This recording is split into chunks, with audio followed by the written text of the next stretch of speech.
Hey, welcome everybody. We're live here for the Cannabis Education in Dispensaries webinar for the Cannigma. My name is Ben Hartman. I'm a senior writer here at the Cannigma, and this webinar is going to be all about cannabis education and how do we inform consumers, deeper level about cannabis. So we're just going to give everybody a few moments to file in, grab something to drink, a cup of water or something like that. We'll get started in a few moments. Earlier on YouTube, I found a collection of hold music greatest hits, but we're going to go ahead and just abstain for that for now. It was volume 1. It was an hour and a half. So give it a few more moments and we'll get started.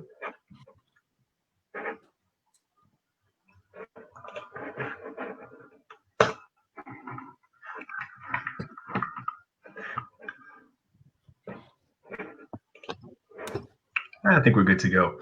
So everybody who's watching at home, live or later in the future, in the not too distant future, thanks very much for joining us. As you know, at the Cannigma, we're all about looking at cannabis from a science and research-based perspective. So that's what we're doing here this evening with this webinar. It's all about how we in the cannabis industry as cannabis professionals can help educate consumers about weed, about marijuana, cannabis on a deeper level, more science and research-based level, as opposed to just, what gets me high, what smells good, basically. So that was the point of this this webinar this evening. And if you have any questions, feel free to send them to us on Facebook. We're going to go ahead and go to our panel of guests. We brought a group of about 4 experts from really all different corners of the cannabis industry, from the dispensaries to cultivation to medical cannabis and entertainment and beyond. So with no further ado, let's go ahead and introduce everybody we got here this evening, and go start with Mara Gordon, who is to my southeast on the screen. I'm not sure where that is on your screen. There it is. Oh, you just wave. Yeah. So Mara Gordon is cannabis advocate and entrepreneur and co-founder of medical cannabis companies like Aunt Zelda's and Zelira Therapeutics. Hope I pronounced that right. And Octopi Wellness, a medical platform for physicians to prescribe or recommend cannabis. We also have Rachel Wolfson in the middle up top, from at Wolfie Comedy, cannabis advocate and comedian, also a former budtender in Los Angeles. You can check out her stuff on YouTube or on at Wolfie Comedy it's on Instagram and Twitter, right? Is it anywhere else? Instagram, Twitter, and then my main cannabis page is Wolfie Memes, which I use to promote content. That's also Instagram and Twitter. Nice. Yeah, memes have helped keep everybody alive this year, so that's good. So I also got Joe Ori, from the founder and general counsel at 6 Labs, a Michigan-based cannabis cultivation company. So the Midwest is well represented here today. And also, last but not least, Krizia Barker, who in 2019 was named one of the top 25 budtenders on Earth by Green Entrepreneur. I assume it was the worldwide thing. Which is great. Universe, yeah. Can't get much cooler. Can't get much cooler than that. So, so like I said, we're looking at how to better educate people about cannabis, because that's what we do here at the Cannigma. We talk about all types of cannabis research and science and everything about the plant and everything involved, but also legislation and really going deep on science and research with cannabis. We want to see how we can create a better, more educated cannabis consumer base. And I thought we could start by looking at, I want to say the front lines, but on the storefront level of cannabis. I thought, Krizia, maybe you'd get started as a budtender and just ask, if we look at today's cannabis consumer, how savvy or how educated are they about cannabis? Is it sort of like, I know what works for me or what looks good and smells good, or is it more like they actually know a lot more than they did maybe, 10 years ago, let's say? Yeah, definitely. I think there's a huge range between the type of consumer that you get, and there's a huge range between what they know, the knowledge that they come in with. A lot of them are just know what they've been exposed to, and with so many different technologies and products coming out, nobody's gonna come in, even the people inside, the budtenders, the most expert, the biggest expert in cannabis still doesn't know everything there is to know. So we're working in this area where a lot of it's trial and error. A lot of it we're still discovering every day. Terminology we once used, we're seeing that it's not as useful as we once thought, like sativa and indica. I mean, I could talk about this for like hours, but I do think that there's a big range, and that's why people in the dispensary are so necessary to guide people with whatever product is in their dispensary. Because, just how we were talking about before, a lot of strain names are unreliable. A Durban poison in Miami might be different genetically and thus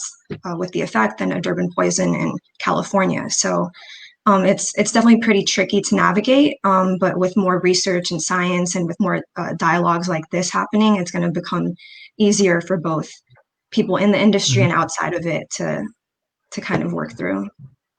And is that kind of conventional wisdom kind of reign? Like, in other words, like the indica sativa stuff, I mean, that's what people have been hearing since they were in high school. So does it just, you can't dislodge that, or is it not?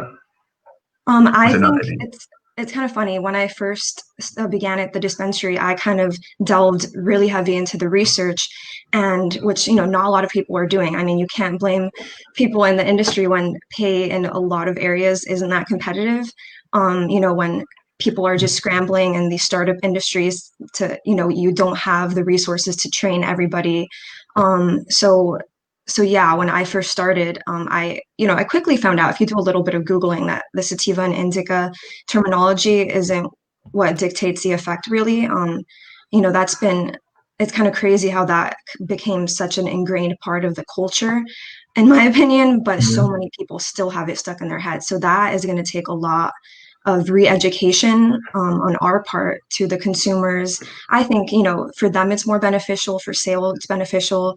I think I got more pushback from people in the industry than from consumers that were like, hey, yeah, once you explain it to me that way, it makes a lot of sense.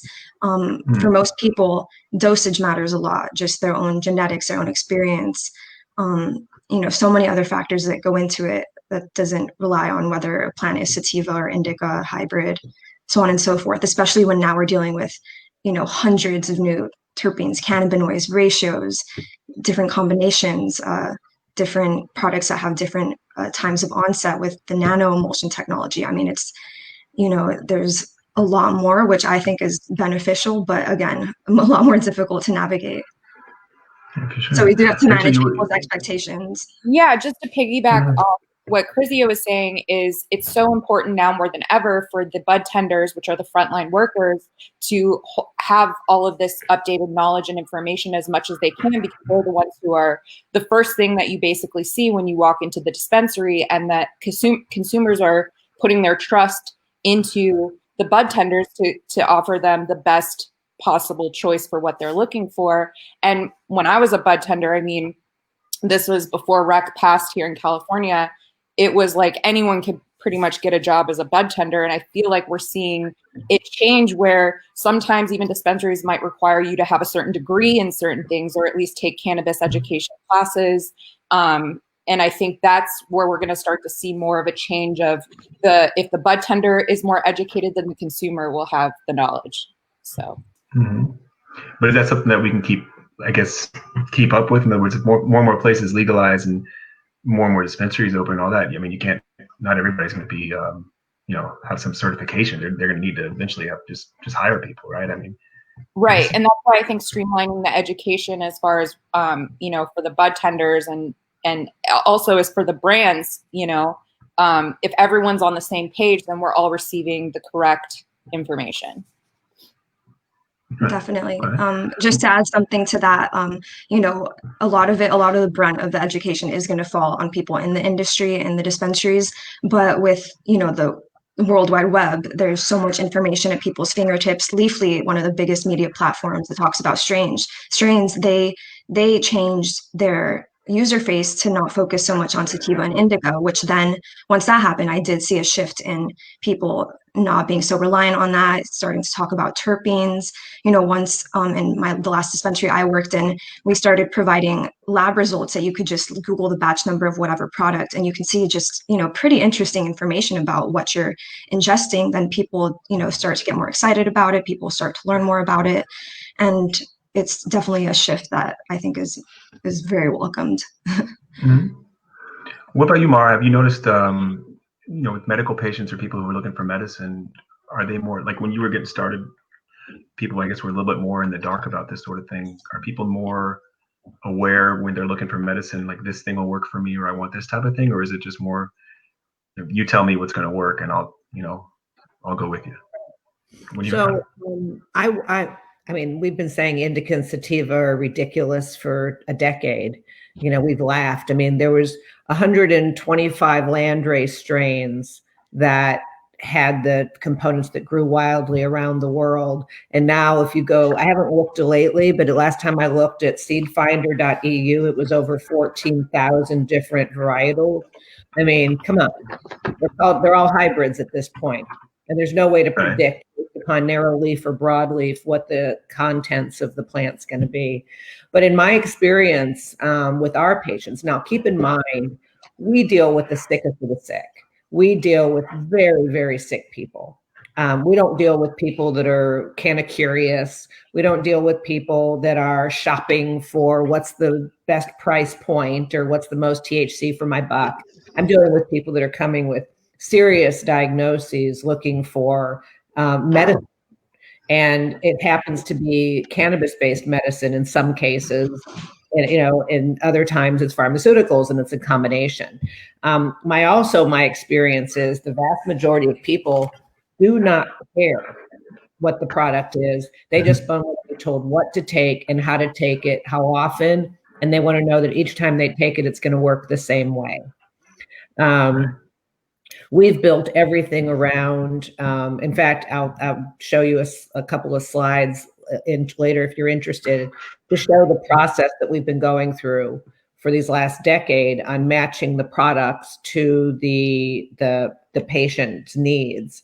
And it's based on a lot more than what they like. It's based upon the comorbidities, diagnoses, pharmaceuticals, drug-on-drug interactions, timing, lifestyle, age, et cetera, and keeping in mind that anyone that's using cannabis right now in 2021 still fits into the category of early adopter, because the vast majority of people are passive in their healthcare. They just want their doctor to tell them what to take and how to take it. And they do. I have too many people that come to me that I'll say, okay, we need to go over your pharmaceutical list.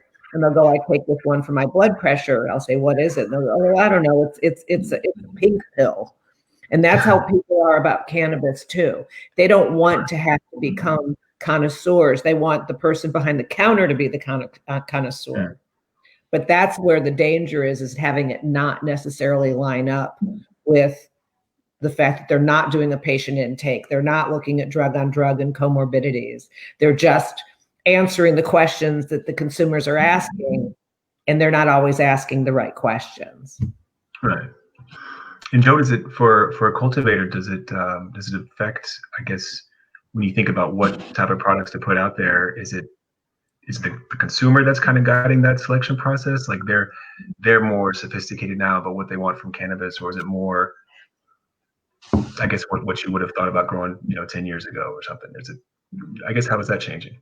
Well, listening to everybody's commentary in different areas of knowledge, it's like, I'm thinking about it all in a macro sense, and I'm saying, if we're just talking about medicine, you have the element of, you kind of look at it and you say, all right, the traditional method of obtaining a prescription is to have an ailment, go to a doctor, write a script, go to the pharmacy, have the pharmacy tell you what to do, what the effects of the medicine are. So let's liken the budtender to the pharmacy, right? To the pharmacist. They're there to tell you what the effects of the elements are going to be in what you've been prescribed. The doctor's choice is to make the choice to what to prescribe. When you break that down to a cultivator, there's competing interests, first of all, because depending on where you are in the country, you might be a small craft grower with one dispensary. So you're putting all your products in that dispensary. So how does that affect the person who's going there for medicine? I mean, you have one line of products, maybe you only have a couple. Or, let's just talk about any vertically integrated company. You have, a huge grow facility, 6 or 7 dispensaries. Your products are on the shelf. You're pushing your products. Are you taking the time to work with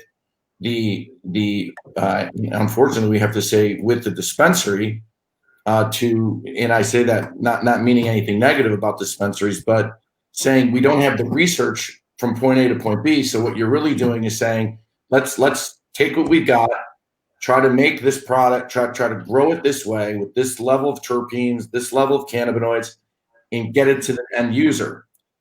Are the cultivators really doing that? Because we don't know. We don't have the science to know what we need to put into it to get it to where it's supposed to be. So we're sort of just going on, on ideology as to say, okay, the traditional things. This is a sativa. This is an indica. This is the strain. This is the THC level. Do we know what the CBG level is? Do we know what the CBC level is? We don't have any idea. So in order to truly get this to where it needs to be, I mean, and I'm not adding anything new here. We need research and research. And I hope. I just checked, and there's 19,483 strains on Seed Finder. Okay. Yeah. So I 19, 19 really amazing ones would be pretty. Let me comment on that. Yeah, go ahead. If the cultivators and the manufacturers and retailers would hone in on the needs of medical patients more and look at what the patients are actually using, they would have such an easier time knowing what to grow, knowing what to manufacture, and knowing what to have on their shelves.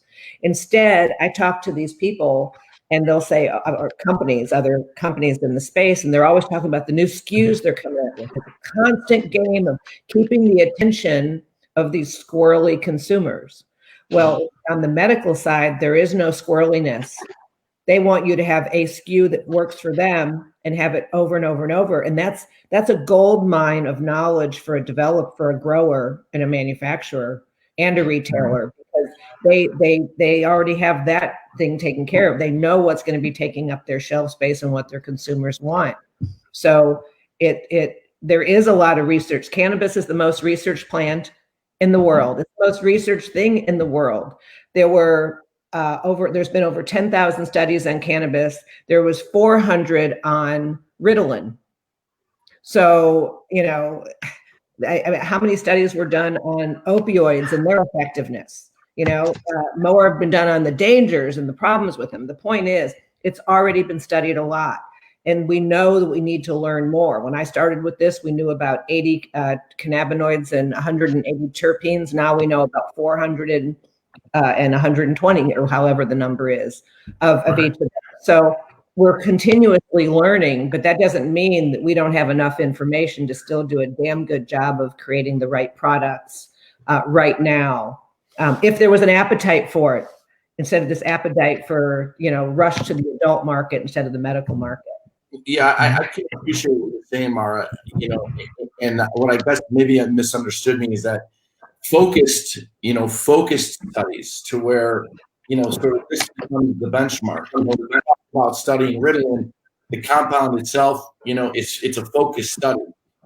Just by what you said, they're discovering new terpenes and new cannabinoids. So I'm talking about the magnitude of what the potential is for the plant medicinally makes it very complicated, because you got a bunch of a lot, and I try to provide a lot of information to my company from thought leadership, and I'm confused on a daily basis as to what I'm who's the authority, what study is that's what I'm kind of getting at. And I guess unfortunately we're talking about whether or not the FDA, for better or worse, is going to provide some authority on it, but I don't see that coming, because the amount of money that it would take to get accurate information that we can all rely on, I think it's a long time and a lot of money.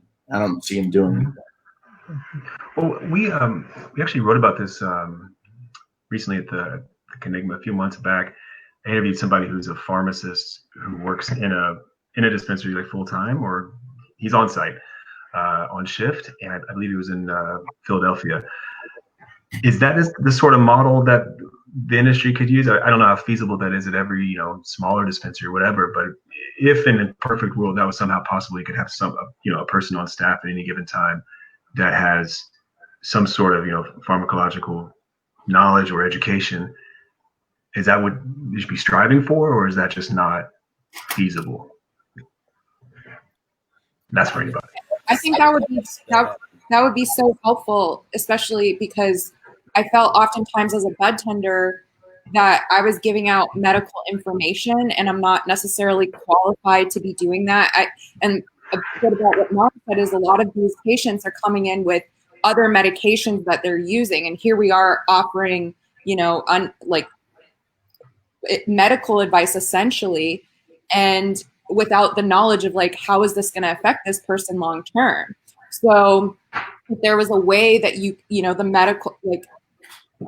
medical professionals like pharmacists or whatnot could kind of team up with dispensaries and help strengthen the education on the bud tender side, and also the confidence on the consumer side that when they're coming in, they're getting accurate medical information.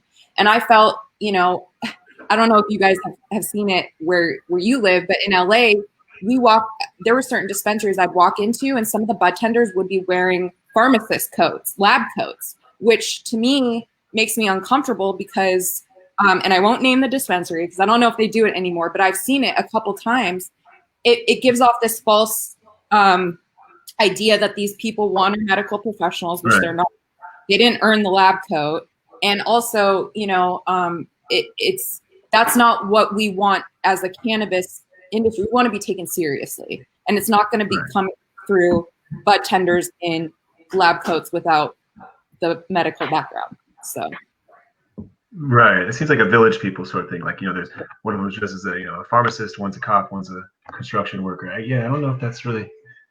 It doesn't seem like. I think that's super cringy too. But to kind of give my point of view from when I worked in Florida, it was a medicinal marijuana state, and I think on both sides there's just so many people, and this isn't exclusive to the cannabis industry. I see it in normal medicine where people they're not there for the right reasons. In Florida, a lot of the doctors, unfortunately, it was just a cash grab to them, where it created this situation where bud tenders genuinely did know more about the science behind it, about interactions than doctors did, which I think that's almost even more cringy and, just scary too, because people would come to us with severe conditions like Parkinson's. We had pediatric patients, and we, in the best way we could, we had to guide them on how to use a medicine that, their life nearly depends on. So I think, I agree with Joe. I think we're far away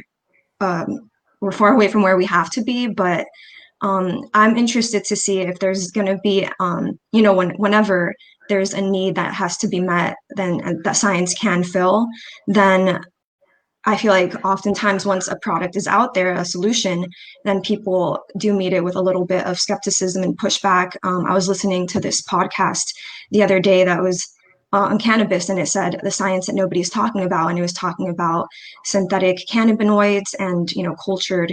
They use different words that some people are more comfortable with: cultured, lab grown, biosynthesized cannabinoids.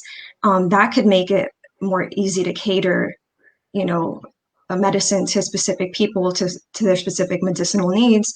But I do wonder if people are going to meet that and be like, hey, that's not natural. Hey, I'm not sure if I want this, even if it might, work to their interests. I don't know what you guys think about that. Well, interestingly, we through it was Zelda Therapeutics, now Zalira, when we merged with Alira Healthcare last year.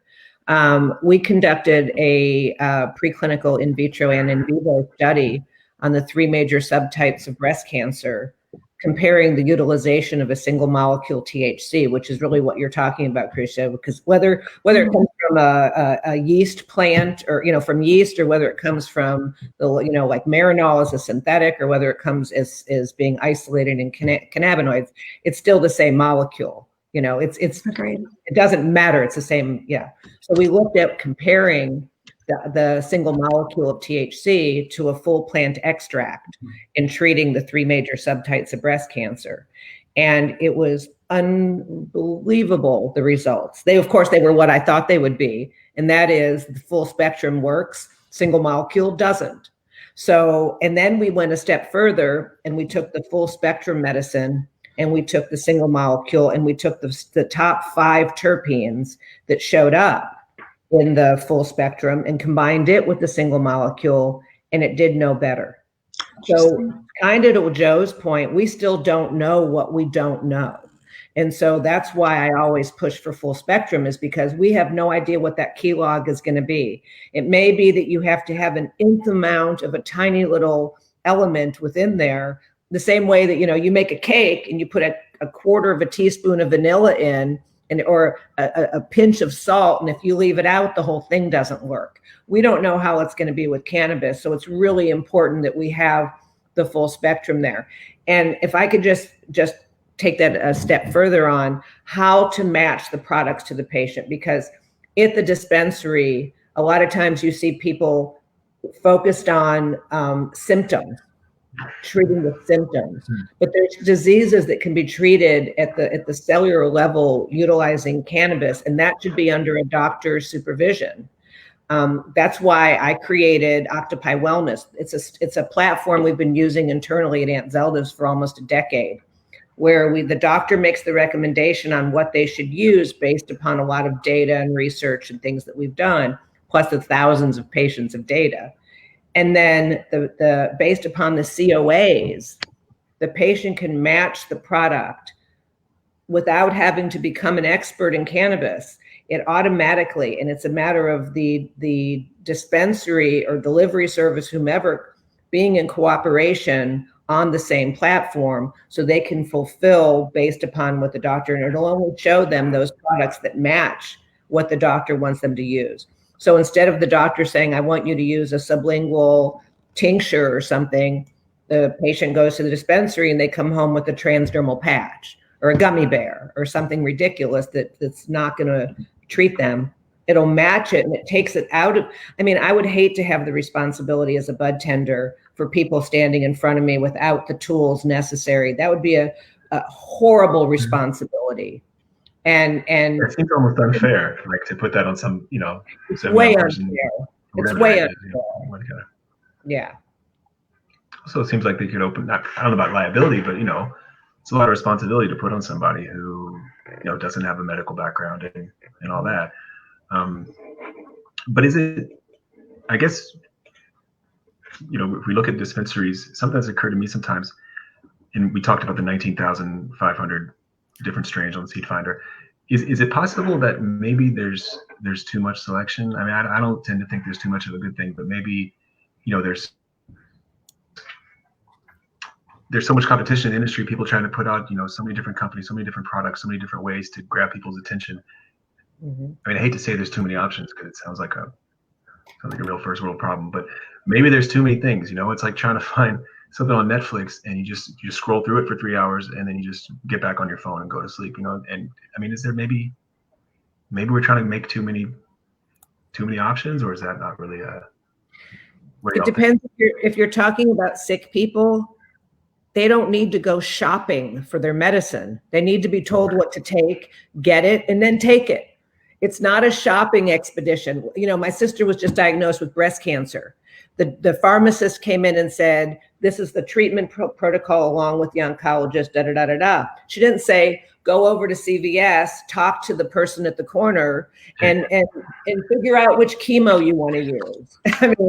Cannabis should be treated with the same level of gravitas because it is an incredibly effective product when used correctly. And so we're doing ourselves a disservice by treating it like it's candy instead of serious medicine.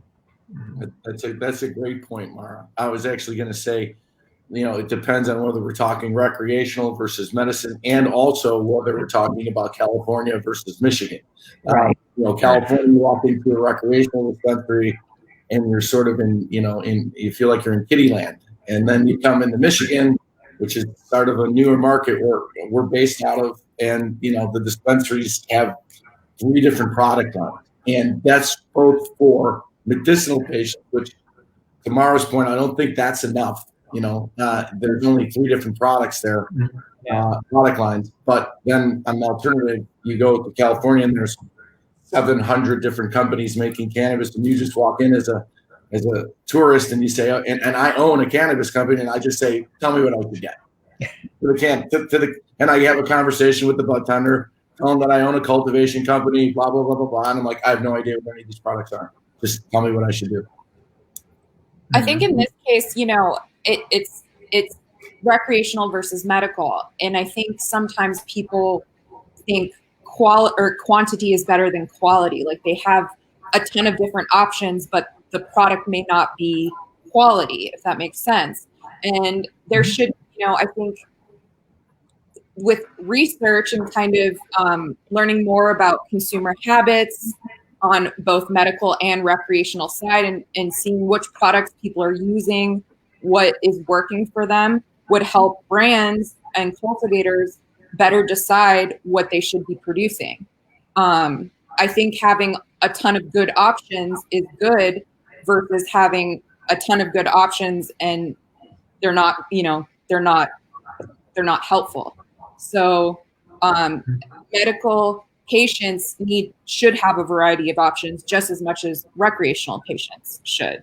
And they should all be quality.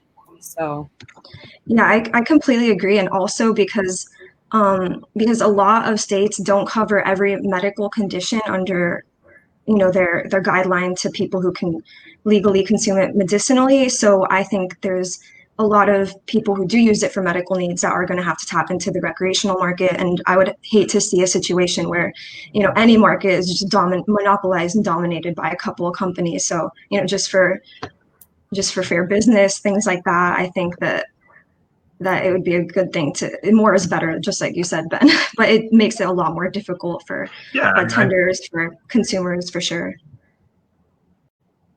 Mm-hmm. So I guess the medical industry and the recreational industry are 2 completely separate industries. The only thing they have in common is the raw material. The conversation is different. The experience is different. The dosing is outrageously different. And the intention, it's all about the intention, is different as well. And so to have the same retail experience for a recreational as you have for medical in the same products is potentially disastrous. I agree there should be all sorts of choices for consumers that match what their doctor wants them to use. I'm not saying one diagnosis, one thing, because everybody's, bioavailability is different, everybody's, metabolism, et cetera, and is different. But they're just 2 completely different industries. I often use the example of, Tony's Pizzeria at the corner and the Thorn that makes lycopene. They both have tomatoes in them, but they're not in the same industry. So yeah, Mara, that's kind of I write on this concept of cannabis, just as an ingredient. So your point is well taken, because I think to an extent you have to look at it and say this is a really unique situation, right? I mean, we have it basically. I think I read something recently that said essentially every illegal narcotic on the schedule was at once a medicine of some sort. Right.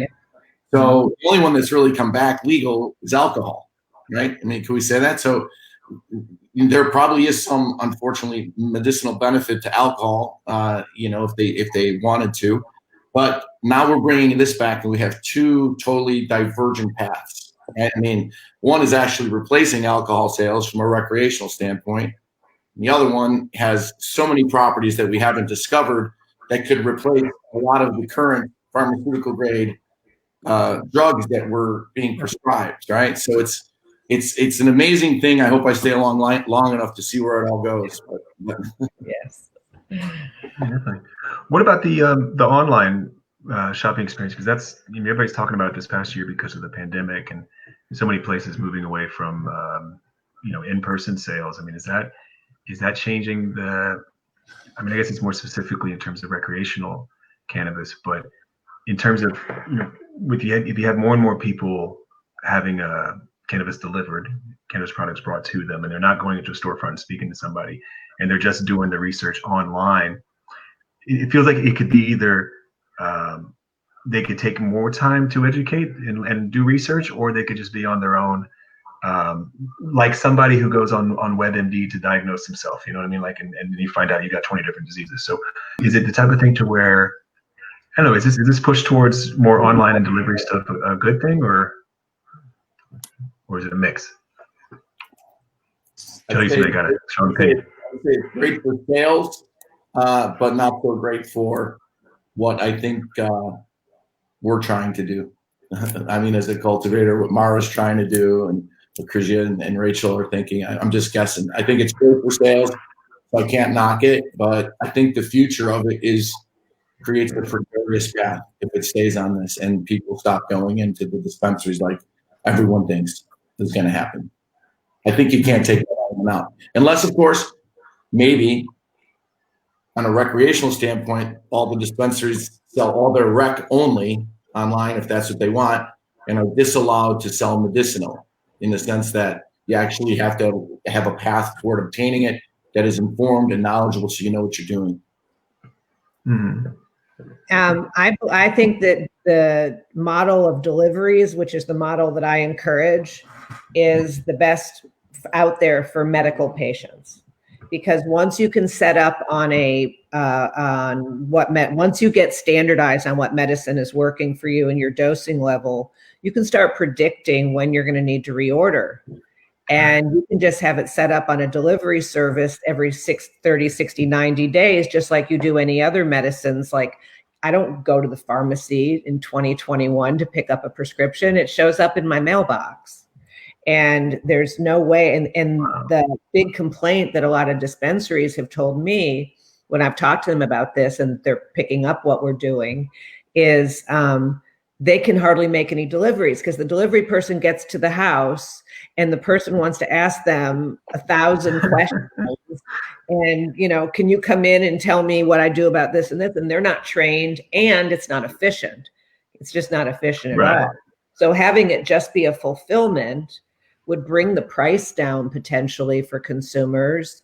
And kind of like when you go to the pharmacy now, if you have a question, you step to the side and you talk to the pharmacist. But other than that, you're just filling your prescription, the equivalent of a prescription. It would be helpful if somehow, the way you order your cannabis, there was almost like on all these other websites that you can purchase from, there's like a person who can answer questions for you and how to take the medicine, what's in it, kind of like almost like an budtender / medical professional who can go through all of those questions. Mark's right, like the delivery driver often will sometimes serve as a budtender and a doctor, and that's just not their role. So, we can never be hurt with more knowledge and information. And I think if there was a way that these apps can somehow incorporate someone whose sole purpose is to just answer questions for the patient, that would just, I think, help and solve a lot of problems in time, right? Because people aren't going to be picking up phones at the dispensary answering questions when they could be doing other things. So, yeah, having someone to help. Mm-hmm. So like a call center for cannabis. Call center we use the nurses that are virtual assistants. That's exactly what we use. Yeah, telemedicine. Why doesn't cannabis have telemedicine? It does have telemedicine. We've been doing it for 10 years. Yeah, it does. Yeah, we've spoken to. We've interviewed a few people who work in that in Colorado and California and a few other places. Long before telemedicine became a necessity this past year, they've been doing it for a while now, because people are curious, and a lot of people maybe don't want to leave 411, somebody answer your Goldie. That's one of the ones we spoke to. It just, I think it also eases that kind of that first hurdle to getting medical cannabis. Like, oh, I got to go down, I got to schlep down to the office or whatever. No, I'll just make a call. So, it makes sense that people would want to go that route. Yeah, it might open more doors for more people to want to try it, whether medicinally or recreationally, because in Florida, we had some patients come in and they would take off their work shirt. They would ask not to be in any videos or pictures, and it's still pretty stigmatized in a lot of areas. So I think having teleconferences where consultations or that option definitely opens a door for a lot of people. I had patients who I spoke to on the phone for, cumulatively hours, and I never saw them because they kind of prefer to stay private, or because of mobility issues, they just couldn't come into a dispensary. I prefer that option with connecting with people, but this is definitely the new normal that we're adapting to. Ben, I just wanted to comment that the thing that you said, I don't know if you're aware, but we have this kind of unique situation in Michigan that we're sort of building our retail market at the same exact time that this pandemic hit. My company is one of those. So we were literally in the process of erecting multiple dispensaries in Michigan, and many of our counterparts are doing the same. And one of the larger dispensary chains that we do a lot of business with literally pivoted. They had 1 or 2 stores open. They had plans for 8 more stores. And what they've done now is they've just made them fulfillment centers. They occupy huge office space with multiple budtenders who are doing all online information, and they sit there all day in a cubicle and hopefully, study the research and know what's going on to the extent that they can make proper recommendations. But you never really see a person. It's basically like little mini Amazons throughout the state. And they're able to do that because of the fact that they were building their retail plan at the same time the pandemic hit. So it's kind of happening. Other states that are more developed may have more difficulty doing that because they have to obviously figure out this big door that they have. But our Michigan is kind of fallen into that just because of timing.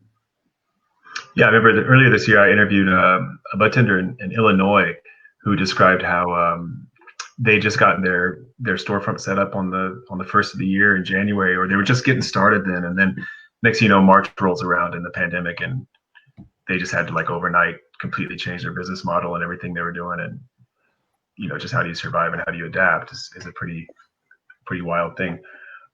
Something that people often look at as the possible answer to God knows how many things.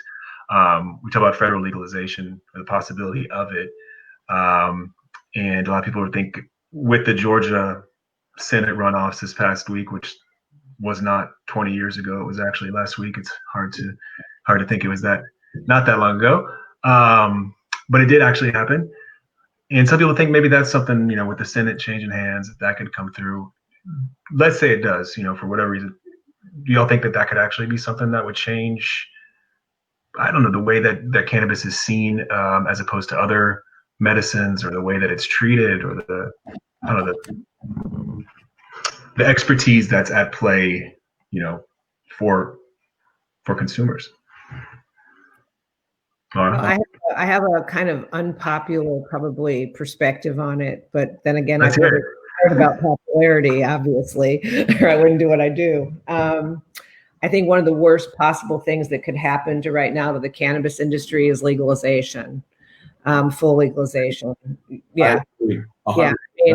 Everybody that was pushing for Prop 64 in California, they had lost their minds. We were free to innovate. We were free to create all sorts of things. And all of a sudden it became just a CPG, and it ruined it. And if they're going to legalize at a federal level, I would almost guarantee you, I'd almost put money on it. Actually, I am putting money on it. It's my job.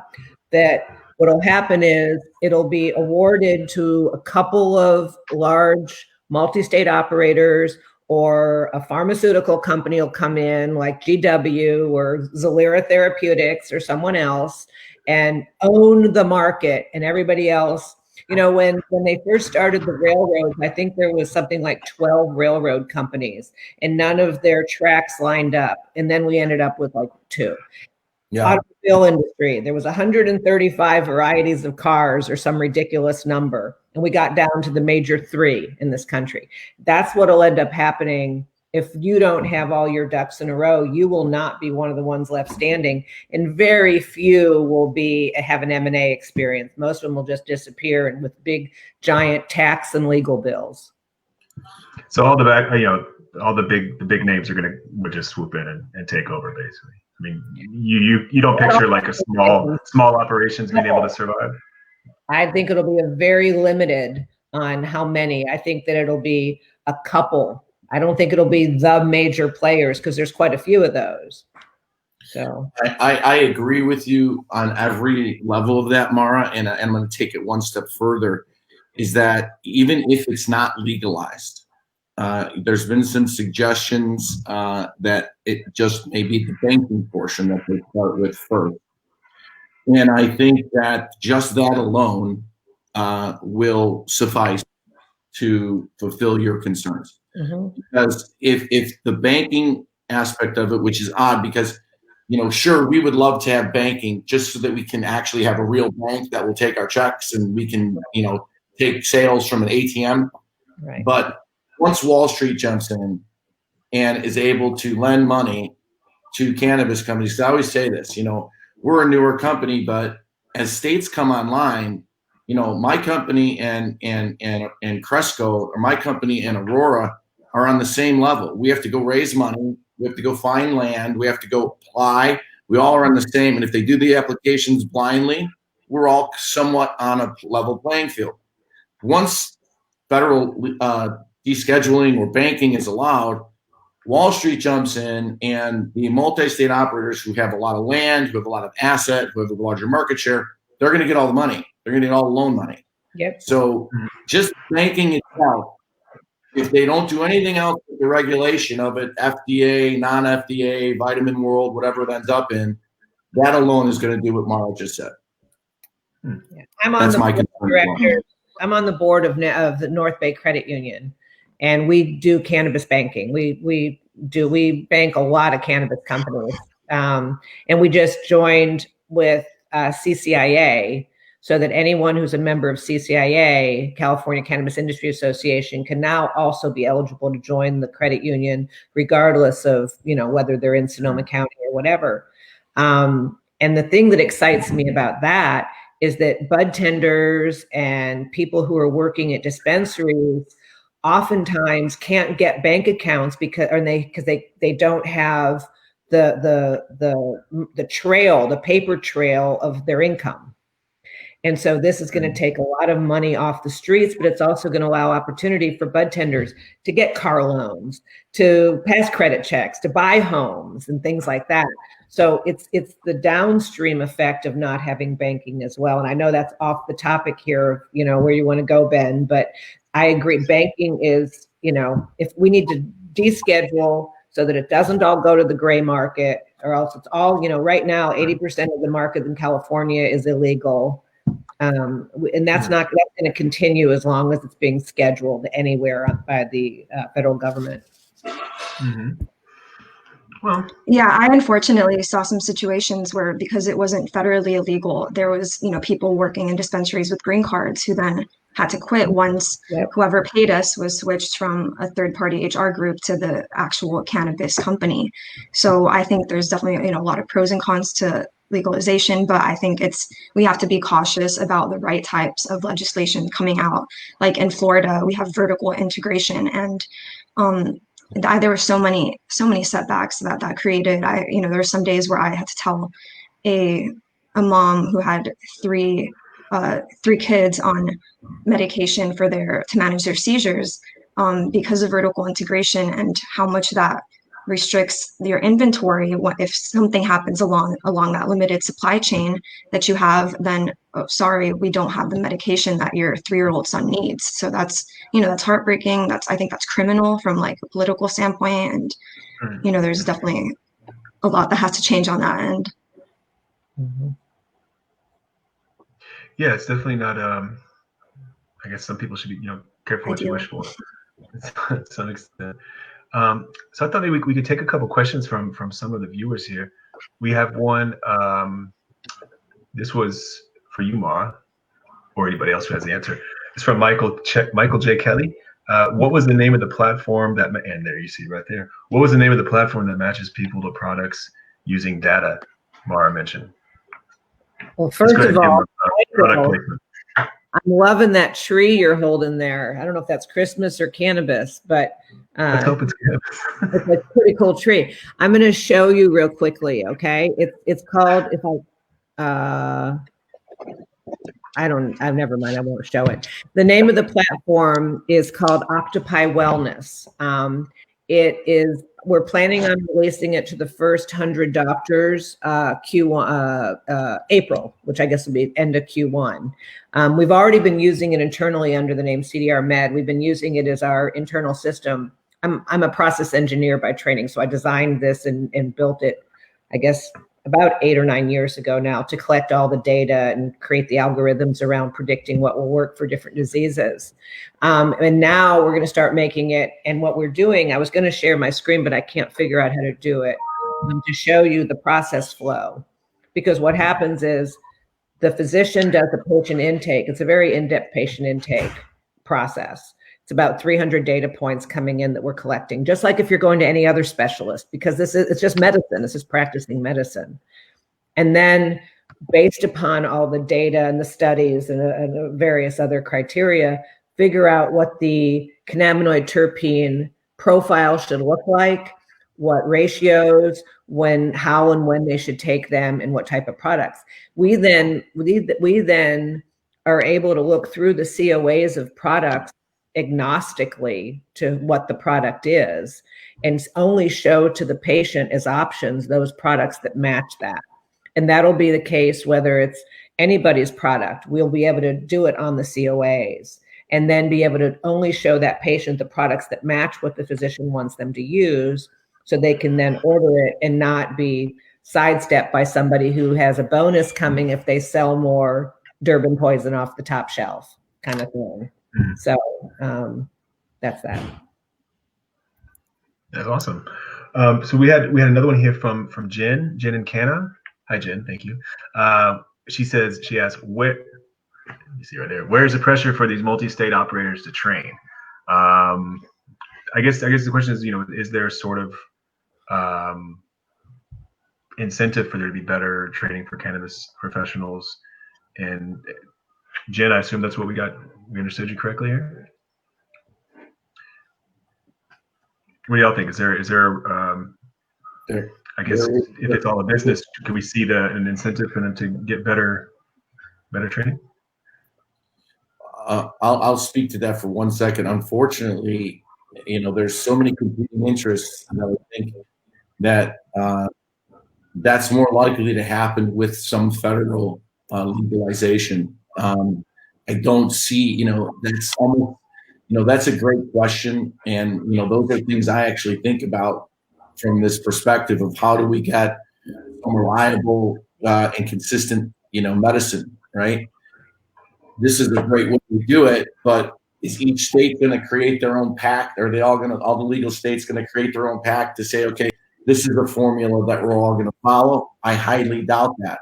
Will it happen with federal legalization? Maybe, but they could actually legalize it federally and still not do that. But yes, I think that's a great thing that needs to be addressed.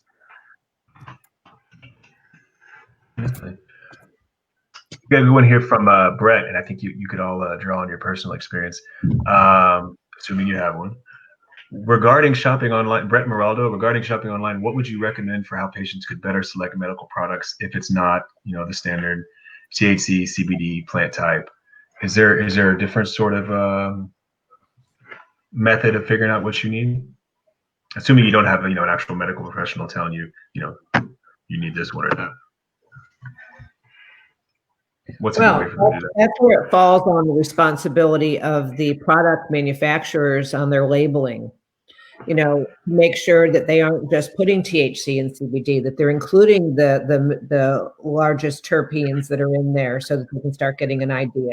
If I see a product on a shelf that's got, THC is the dominant cannabinoid, which, by the way, is my favorite cannabinoid. I can't stand the way CBD feels.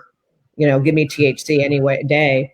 But if I see one that has, high levels of linalool in it and myrcene, I'm going to assume that it's going to make me probably a little bit more sleepy, a little heavier, bodier. If it's got high alpha pinene and limonene, I'm going to assume that it's going to be more uplifting.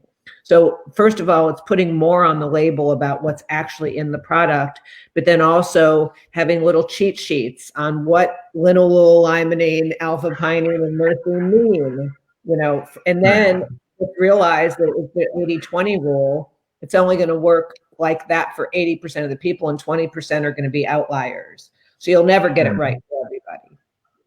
Yeah, I think you're going to see something where, just like on some shopping sites, a reviewer has their profile. This is the kind of person I am. These are things that have worked for me before.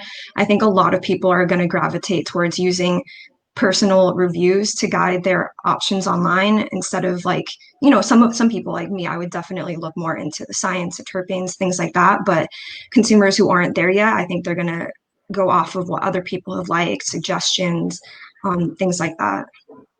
Mm-hmm. That makes sense. I think on some level, it almost seems like we come back to this sort of idea that it's putting the onus on the consumer to be really well informed. Somebody's not maybe spelling it all out to you, or not everybody knows about terpenes or linalool or limonene. Right. And now man, I didn't know there'd be homework. You know what I mean? But at the same time, if it's it's important and people want to learn that. We're going to close here in just a minute, but I thought we had we did a poll online, and we asked readers we surveyed them about their cannabis consumer experience. So I thought maybe we'd just like to hear from you all. Here's what they asked them: when they choose cannabis products, what is the thing that they base it on? And actually, we're surprised that the majority actually said it was the terpene profile, the cannabinoid profile, as opposed to is it indica, sativa, or strain names? And then also, do you care about the brand, the strain? So I guess the question is, for people who are experts who are quite savvy about all this stuff, more than, let's say, the average person off the street, what would you look at when you're out there? For me, one thing when I was a budtender, it was always a helpful question to ask the consumer how do you want to feel, at least from a recreational side. Medicinal is different. It's like what's going on, but from a recreational side, how do you want to feel? And based off how you want to feel, you can kind of determine what products, based off the terpenes, which again, indica and sativa is no longer helpful. That's kind of how I like to choose my products, because even though, yes, I'm a medical patient, and yes, I use it recreationally, I'm still going to approach it from a medical standpoint. If that makes sense. Yeah, I completely agree with you, Rachel. I also think beyond that, it's always great to ask people, what do you want to feel at what point of your day? Because that will, have you buy a handful of different products. I'm like Mara, where THC is, I'm in a relationship with it, but once I worked in the dispensary, I finally gave ratio products a try, where at first I was like, oh no, all that CBD, I'm not going to feel anything. A 1-to-1 RSO concentrate, I love that. I've even started taking that at night. But for days when I just I want to be productive during the day on a weekend, then I know Lagunitas, they came out with like a 10 milligram carbonated THC beverage, which I completely love. It just puts me in the best, most productive mood. And there's just so many options now. We came out with Delta 8 THC products a year ago in the dispensaries in Miami, and that opens doors for just other benefits for other, for people that might be a little bit too sensitive to Delta 9 THC. So yeah, I do think, I agree with Mara. I think brands are going to stay more competitive once they start putting as much information out there, because it adds the value of trust. If I just see a label with barely anything on it, I'm definitely not going to trust it as much as a label with, pretty clear-cut instructions, all the lab testing information on there, and so on. Yeah, that makes sense. Well, that's great. We covered so much here. It was really fascinating, and I'm seeing that people definitely enjoyed watching everything. if there's anything y'all would like to say before we sign off about to all the people watching at home. All right. If you live in a place where cannabis isn't legal, then I always come from a place of advocacy and getting involved in your local community. And people always ask me how they can do that. And I say normal to me is just the easiest way you can start a local chapter literally anywhere. And most likely it's already started in your hometown. Right. So it's a grassroots effort. It starts with us. We cannot expect the politicians to do the work for us. And it's really the responsibility to change lies with us. So if you want access, you want legalization, or at least things to change, you got to be the change. So, and thank you all for. And thanks for being on. Another one is ASA, Americans for Safe Access. So NORML is awesome. It's NORML for those of you who are new to this, but very, very good option. Yeah. Yeah, definitely. Yeah, we spoke to ASA pretty frequently at the Cannigma. Before everybody signs off, I just want to say next month we got a special webinar. The next one's going to be on cooking with cannabis, so definitely stay tuned for details and tune in for that one. You know, bring your apron or chef's hat, whatever you got, and it's going to be a fun one. So we'll post details on that one when they're finalized. And also, if you are not already following us on Facebook, Twitter, Instagram, go ahead and look up the Cannigma there, and just check us out what we're doing, and make sure to look up all of our panelists here. They're all doing great work, and we are so thankful for having y'all on here this evening. And you know, everybody be well, be happy. Thanks so much, y'all. Very much. Keep in touch. Thank you, guys. Thanks.